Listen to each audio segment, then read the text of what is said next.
ये कहानी है उत्तराखंड की एक 19 साल की लड़की की। एक ऐसी दर्दनाक कहानी जिसको सिर्फ उत्तराखंड ही नहीं बल्कि देश भर में जिसने भी सुना उसे ही झकझोर कर रख दिया। आज की इस कहानी में दो लोग हैं, एक ताकतवर मंत्री का बेटा और दूसरी वह मासूम लड़की जिसने अभी अपना करियर शुरू ही किया था। अपने सपने की उड़ान भरी ही थी कि अचानक से सब कुछ खत्म हो गया। ऐसा क्या हुआ उसके साथ, आइए बताते हैं। यह कहानी के रूप में एक हकीकत है अनीता भंडारी की, जो उत्तराखंड के पौड़ी इलाके के श्रीकोट गांव में एक साधारण से परिवार में पैदा हुई। बचपन से ही पढ़ाई लिखाई में तेज अंकिता का सपना था होटल मैनेजमेंट करने का, और बेटी के इसी सपने को पूरा करने के लिए माता पिता ने होटल मैनेजमेंट का कोर्स भी करवाया। अब इससे पहले कि वह कुछ और करती, देश में दस्तक दे दी कोरोना महामारी ने, जिसका असर उत्तराखंड पर भी पड़ा और तमाम स्कूल, कॉलेज, यूनिवर्सिटी, इंस्टीट्यूट सब बंद हो गए। उसके बाद धीरे धीरे जब सब कुछ नॉर्मल हुआ और 2022 तक सबकी ज़िंदगी पहले की तरह सुचारू रूप से चलने लगी, अब अंकिता ने फिर से अपने सपने को पूरा करने की ठानी। जैसा कि अंकिता ने होटल मैनेजमेंट का कोर्स किया ही हुआ था, तो उसने सोचा कि क्यों न एक्सपीरियंस के लिए किसी छोटी मोटी जगह पर काम किया जाए। इत्तेफाक से उसे अपने एक पहचान वाले से पता चला कि हरिद्वार व ऋषिकेश से करीब 8 किलोमीटर दूर एक रिजॉर्ट है, जिसमें एक रिसेप्शनिस्ट की जगह भी खाली है। वेंत्रा नाम के इस रिजॉर्ट के जो मालिक हैं वह बीजेपी के ताकतवर नेता विनोद आर्या, जो कि पूर्व राज्य मंत्री भी रह चुके हैं, उसी नेता के बेटे पुलकित आर्या हैं, जिसने 2017 में हरिद्वार ऋषिकेश के करीब 8 किलोमीटर दूर घने जंगलों में एक रिजॉर्ट बनाया जिसका नाम वेंत्रा रखा। सब कुछ बिल्कुल ठीक चल रहा था। 18 अगस्त को अंकिता इस रिजॉर्ट में पहुंचती है और इंटरव्यू देती है। एक रिसेप्शनिस्ट के तौर पर सिलेक्ट भी हो जाती है। पूरे एक महीने बाद यानी 18 सितंबर को ऐसा क्या हुआ उस रिजॉर्ट में जिसने सब कुछ बदल कर रख दिया। उस दिन ऐसा क्या हुआ अंकिता के साथ कि उसके बाद अंकिता को कभी देखा ही नहीं गया। अगर रिजॉर्ट में काम करने वाले रसोइये की माने तो उसने आखिरी बार अंकिता को 18 सितंबर की दोपहर 3 बजे देखा था। उस समय वह बहुत ही गुस्से में थी। शायद होटल के मालिक पुलकित आर्य के साथ अंकिता की लड़ाई हुई थी। वही वो दिन था और वही वो समय था जब आखिरी बार अंकिता को देखा गया। फिर अगले दिन यानी 19 सितंबर की सुबह 11 बजे पुलकित आर्य पुलिस स्टेशन जाता है और एक रिपोर्ट लिखवाता है। रिपोर्ट में लिखवाता है कि 18 सितंबर यानी बीती हुई शाम तक अंकिता रिजॉर्ट में थी। सब कुछ बिल्कुल ठीक था। रात को वह अपने कमरे में सोने भी गई, लेकिन सुबह जब उसको ड्यूटी पर आना था तो वह अपने कमरे से गायब मिली। फ़ोन बंद होने के कारण पता नहीं चल पा रहा कि कहाँ गई है, इसीलिए उसकी गुमशुदगी की रिपोर्ट लिखवाने आए हैं। पुलिस रिपोर्ट दर्ज तो कर लेती है लेकिन कोई कार्यवाही नहीं करती। रिपोर्ट लिखवाने के बाद पुलकित अंकिता के गायब होने की खबर उसके माँ बाप को भी देता है। बेटी की गुमशुदगी की खबर सुनकर बदहवास माता पिता निकल पड़े उसे ढूंढने के लिए और 20 सितंबर को पहुंच जाते हैं उसी पुलिस स्टेशन में जहां पर पुलकित ने रिपोर्ट दर्ज करवाई थी। इसी बीच अंकिता का एक दोस्त सामने आया जो कि जम्मू का रहने वाला है, जिससे अंकिता अपनी सारी बातें शेयर करती थी। वो भी 18 सितंबर से ही लगातार अंकिता से संपर्क करने की कोशिश कर रहा था, लेकिन मोबाइल बंद आ रहा था। अंकिता के माता पिता उसको ढूंढने रिजॉर्ट पहुंचते हैं तो उस दोस्त को भी पता चल जाता है कि अंकिता गायब है। फिर कुछ ऐसी बातें उसके द्वारा अंकिता के पिता को बताई जाती हैं जिसके बाद गुत्थी पूरी तरह से उलझ जाती है। वो बताता है कि 18 सितंबर की दोपहर को उसकी आखिरी बार अंकिता से बात हुई थी और वो रो रही थी। फिर वह कुछ चैट के स्क्रीनशॉट और एक कॉल रिकॉर्डिंग भी भेजता है। यह सब देखने और जानने के बाद अंकिता के पिता को साफ पता चल जाता है कि उसकी बेटी के गायब होने के पीछे किसका हाथ है।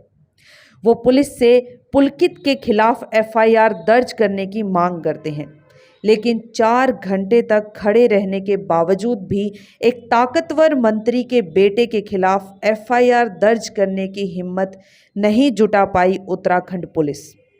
सोशल मीडिया ने जब यह मामला उठाया तो आरोपी के पिता थाने पहुंचते हैं।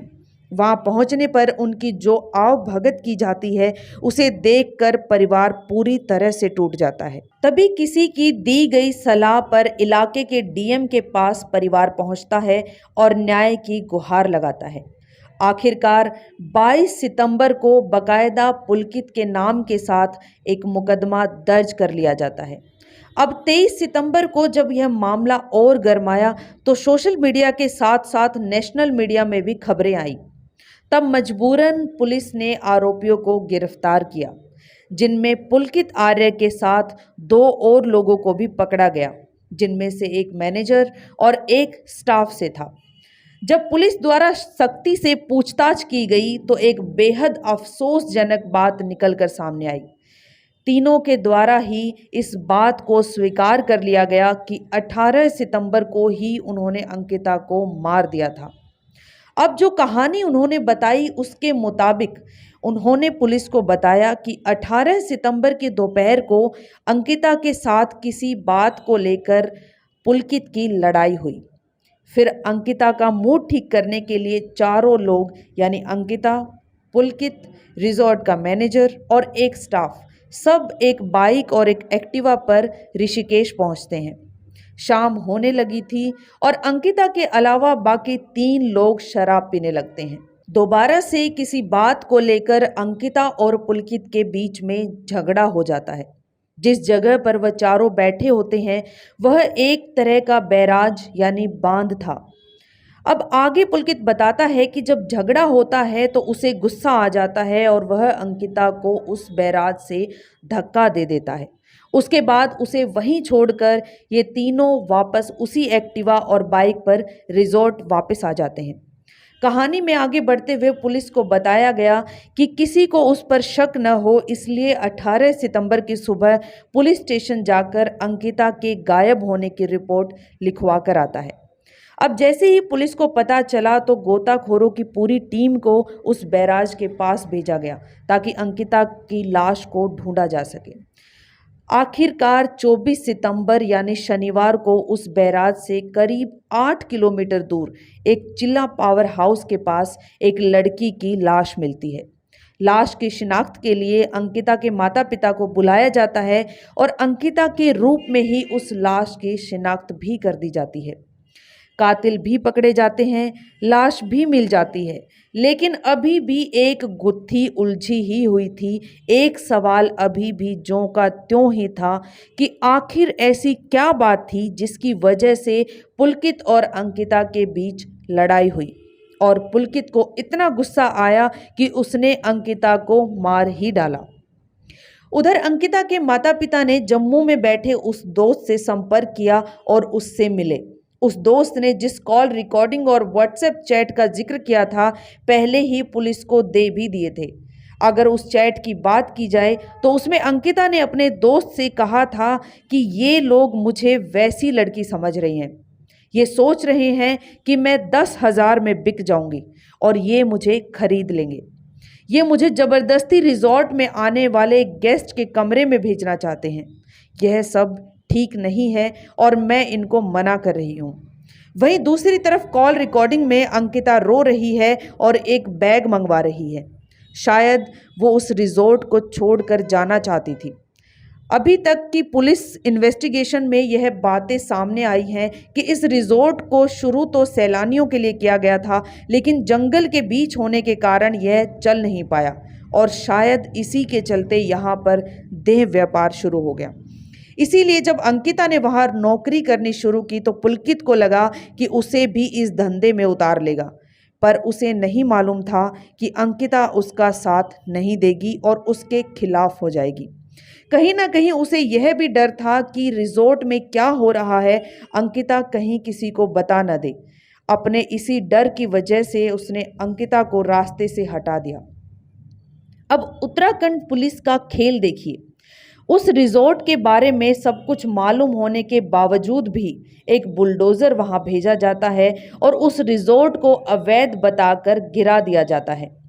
एक तरफ पुलिस प्रशासन कह रहा है कि इस पर धंधा किया जाता था और दूसरी तरफ पुलिस तफ्तीश करने तक नहीं गई वहां, जबकि पिछले 3 दिनों से रिजॉर्ट बिल्कुल खाली पड़ा था। ना फोरेंसिक टीम वहां गई, यहाँ तक कि जिस जगह से बहुत सारे सबूत मिल सकते थे वहां पर बुलडोजर चला दिया गया। अब सवाल निकलकर सामने आते हैं कि क्या रिजॉर्ट को गिराने से पहले पुलिस को छानबीन नहीं करनी चाहिए थी? क्या फोरेंसिक टीम के द्वारा वहां से सबूत नहीं जुटाए जाने चाहिए थे? जिसको 5 साल बाद अवैध बताकर गिराया गया, जो कि पिछले 4 सालों से चल रहा था, तो पहले इसके अवैध होने पर कार्रवाई नहीं की जानी चाहिए थी? या फिर कहीं ना कहीं इसे गिराने के लिए कोई सोचा समझा दांवपेच लड़ाया गया था? इस पूरे घटनाक्रम के बाद उत्तराखंड बीजेपी ने नेता विनोद आर्य और उसके बेटे को पार्टी से निष्कासित कर दिया। पुलकित की अगर बात करें तो बताया जा रहा है कि पहले से ही आपराधिक प्रवृत्ति का रहा है। अब अंत में यही बात जहन में निकल कर आती है कि इस पूरे घटनाक्रम के उजागर होने के बाद क्या उत्तराखंड की 19 साल की बेटी को न्याय मिल पाएगा? क्योंकि उसका जो गुनहगार है वह एक ताकतवर शख्स का बेटा है। या फिर कुछ समय के बाद सब लोग इस मामले को भूल जाएंगे, जैसा कि हमेशा होता आया है। आप सबका क्या कहना है? कमेंट बॉक्स में अपनी राय रखिए और देखते रहिए RSN एक्सप्रेस।